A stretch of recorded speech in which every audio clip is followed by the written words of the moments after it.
This might not be your way of starting, but I love to start especially an abstract painting, but really any painting, just by making marks on my canvas. Today I'm teaching a workshop, and this is my demo. I have some ladies in the studio, and we are exploring abstract, non-objective paintings using a variety of materials. So some of the materials I'm using are water soluble, which means that when you add water, they're going to run. So I'm testing charcoal here. You can see it moves. Now, this is a lot of fun. I like doing it on my preliminary layers because I know a lot of it's going to be covered over anyway. Here I'm trying an art graph Taylor's chalk, also dipping it in water. I'm coming back in, working wet on wet with some white paint, smearing things around. So I'm getting some grays. So I will have 3 values. But what it really does is get you over that fear of that big white space, and also gets your energy out, gets you making marks, trying things, exploring. We don't have to be precious at this stage because it's our first layers, and we know a lot of this is going to be covered. But it could inform some things going forward, or it's just a way of getting started, loosening up. Another thing I like doing is putting on paint and scratching back into it. This is going to give some texture lines or reveal something from underneath. I love using paint rollers, just from the hardware store. It's a fast way of getting some paint down and mixing things on top of other layers. I'm using ink, letting it dribble here. I've added some water-soluble crayon. I'm not sure exactly what that was, but I think it might have been a gelato. Here I'm using a woody stabilo, which is a wax-like crayon, and it is also water-soluble.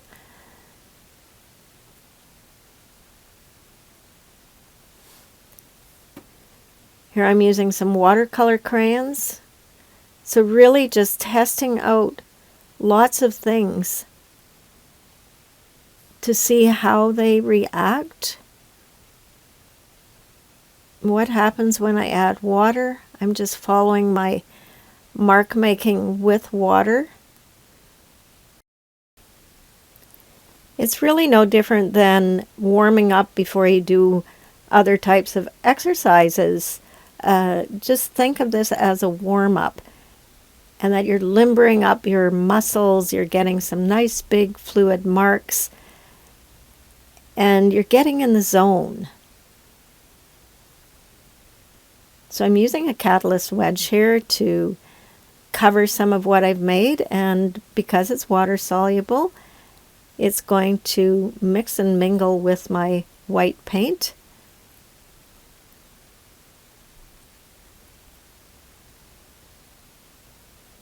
But still leaving some of those marks. I don't want to lose everything.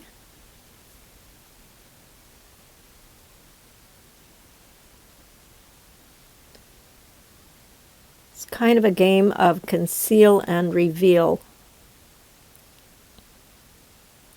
At this point, I have nothing in mind. I'm just playing and seeing what comes of this and really exploring materials. I think this is something we don't do enough.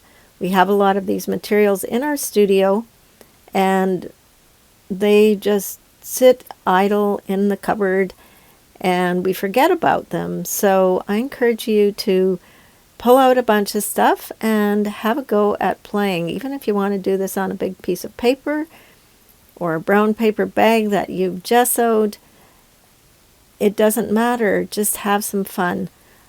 I'm starting to add color now, and again, just very randomly. I'm using fluid acrylic paints in a primary-ish palette. I've got some primary magenta, some athroquinone blue, and some quinacridone nickel azo gold. That's my palette of yellow, red, and blue. It's not as traditional as a primary palette that you might think of, that you have something like cad red and lemon yellow, but you can use various primary palettes, and I also invite you to explore with that by making some color charts and seeing what you like when it's all mixed together. How do the neutrals come out? How do the tints and tones come out? This is how we can discover new colors and things that we like, but still sticking to a very simplified palette. The reason I do this is because it keeps my paintings very harmonious. It doesn't mean that you don't use other colors. I will use bonus colors in my paintings, but I pick them based on what feels right with the painting. So if you've followed me for a while, you pretty much know that I often use bonus colors of cadmium orange and teal. Now, you could mix something along that line, but maybe not out of the primaries I have. So I often like to add those bonus colors into my toolkit.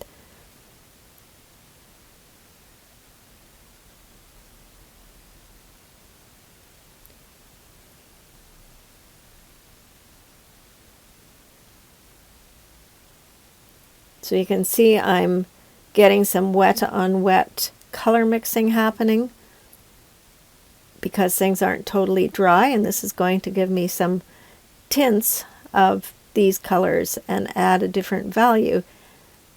So I do like mixing right on my panel, and I also like going back into it as I'm working to add some more marks and scribbles, just building up layers and information that may inform my abstract going forward.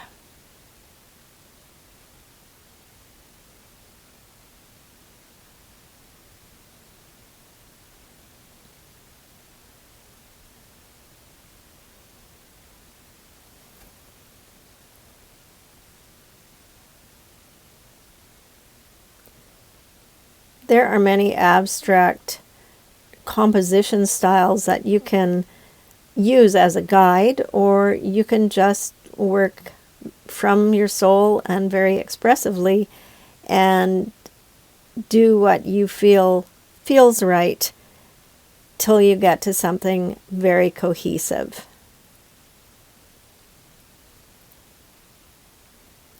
Working abstract is a lot harder than having a picture to guide you,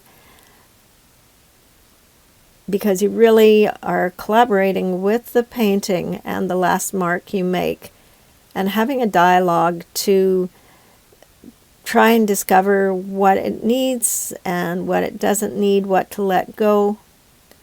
So I'm coming back in here with my handy little paint roller, and I've got a new color here mixed up that I'm going to paint in, let go of some more.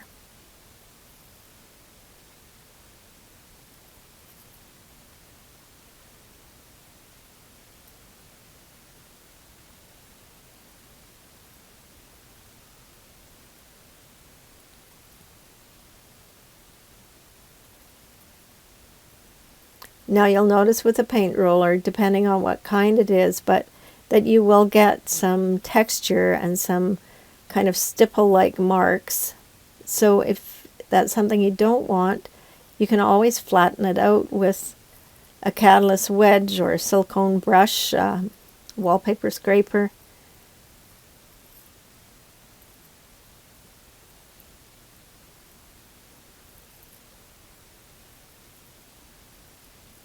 So again, working wet and wet, just blending some of that color out.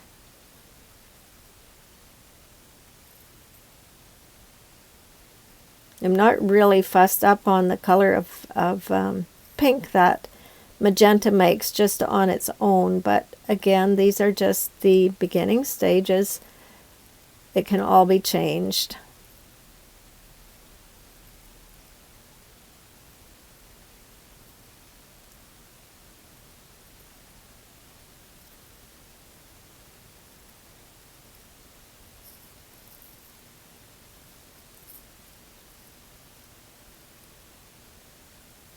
When I'm putting color down, I am making sure that I go in different areas of the canvas, and I'm also thinking about color mass as a size and as possibly a shape. So I want to make sure I have some spread around to keep my eye moving, but I also want to ensure that it's not all feeling exactly the same. So some smaller bits, some larger shapes.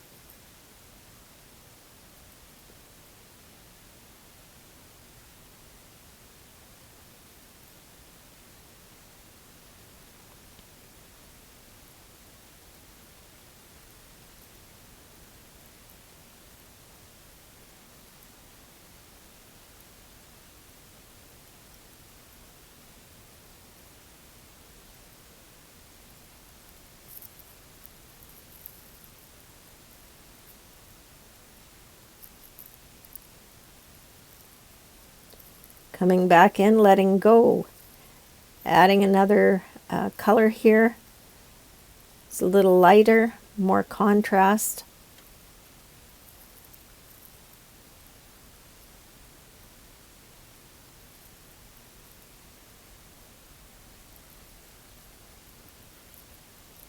Trying to neutralize that bubblegum pink that I had.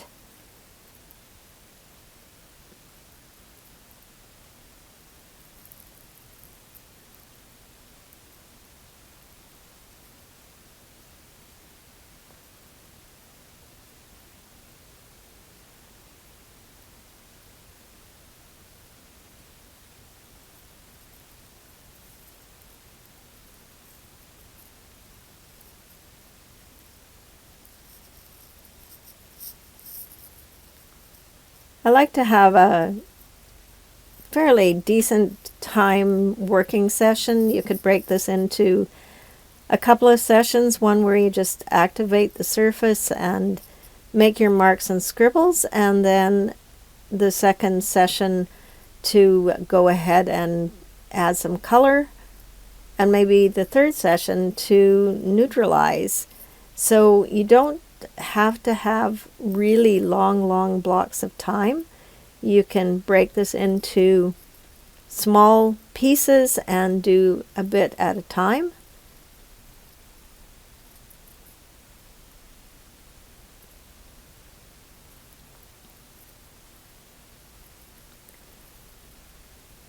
Coming in with a new color here.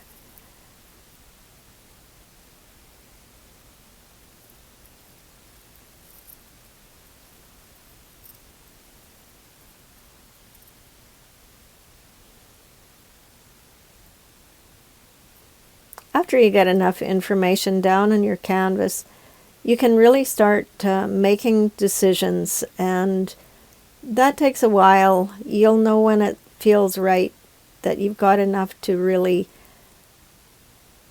hone in and just let some things go, maybe add some strong shapes, start thinking about your balance and your focal point. I think intuitively we're thinking about that as we do it, and turning our canvas and working on it and looking at it in different orientations is always so valuable, to be able to see things that maybe didn't show up so strongly before. So be sure that you do that. This is one reason I like working on the wall. I find it easy to turn my canvases and just get them popped back up on those screws and keep on going. But you can do the same on an easel. It's once you get used to working with it very flat, the way it's hanging, I think for a lot of us it becomes a preference. So I'm just going around on some shapes here, coming in, making some marks on them, doing some more scribbling. So going back and forth between mark making and applying paint.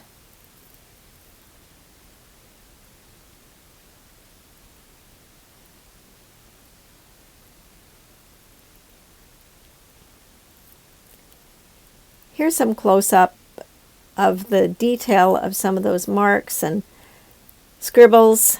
I hope that you've enjoyed watching this and it gives you some inspiration and bravery to go ahead and start on something, even if it's a smaller piece, but just to have some fun, letting go, relaxing, loosening up, and being playful.